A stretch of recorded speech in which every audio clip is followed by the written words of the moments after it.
India has proved that China is a paper dragon. No, China is a giant origami of a dragon. The People's Liberation Army or PLA of China has been made to eat humble pie in Ladakh after almost a month of soaring tensions and standoff between the Indian Army and the PLA. India has once again proved that China is nothing but a giant origami, and the People's Liberation Army is no match for the battle-hardened Indian Army.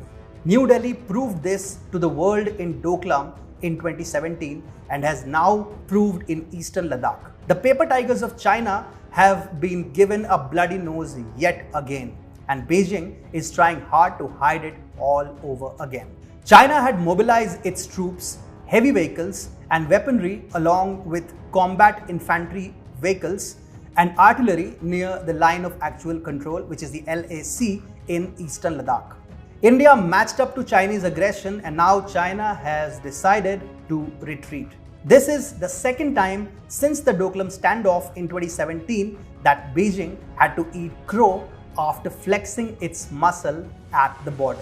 The Chinese buildup was concentrated at 4 points.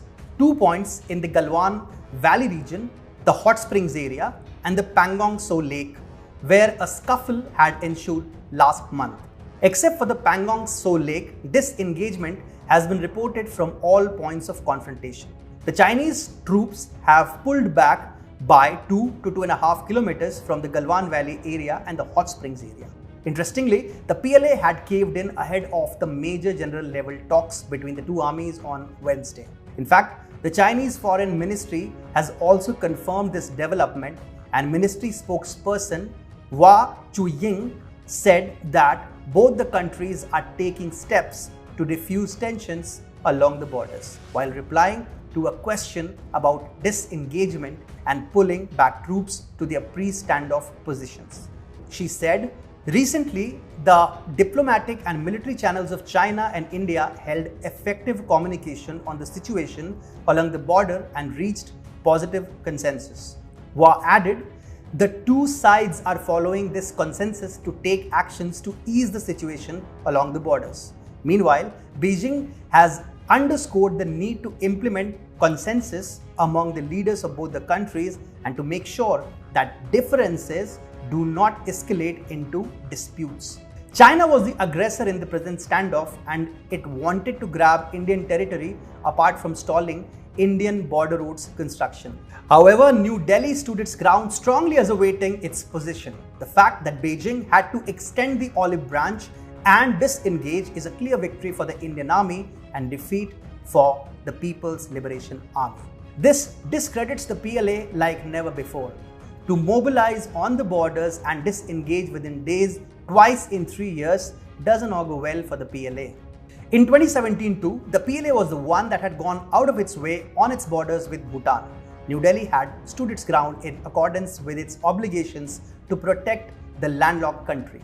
China had been already given a bloody nose in Doklam as it had to retreat after 73 days of an eyeball-to-eyeball situation. In many ways, the eastern Ladakh standoff has turned out to be an embarrassment even bigger than Doklam for the PLA.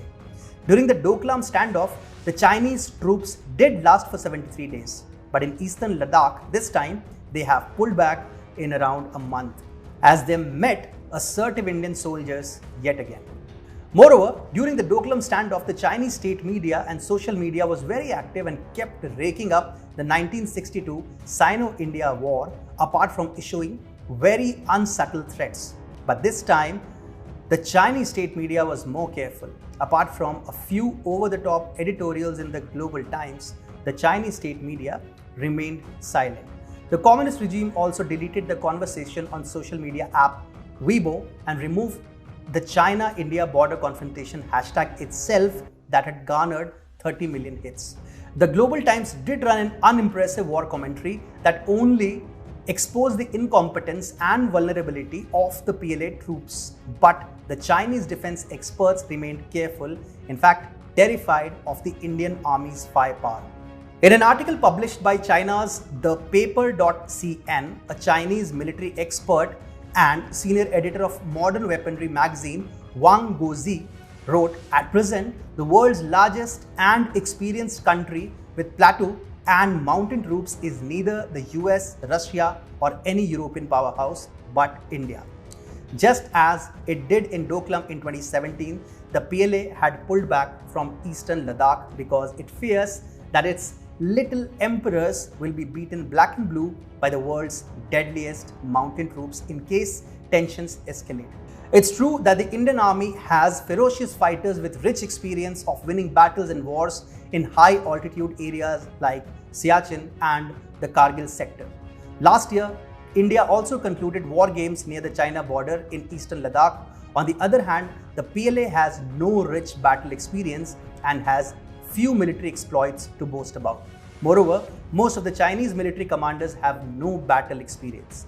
The handful of combat veterans who already do not have an encouraging war history to boast about are going to retire within the next few years.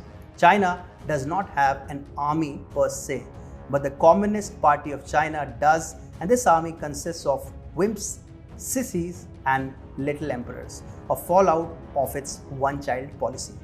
The spoiled Chinese troops thus are no match for the tough Indian Army soldiers who are experienced and high on the regimental spirit.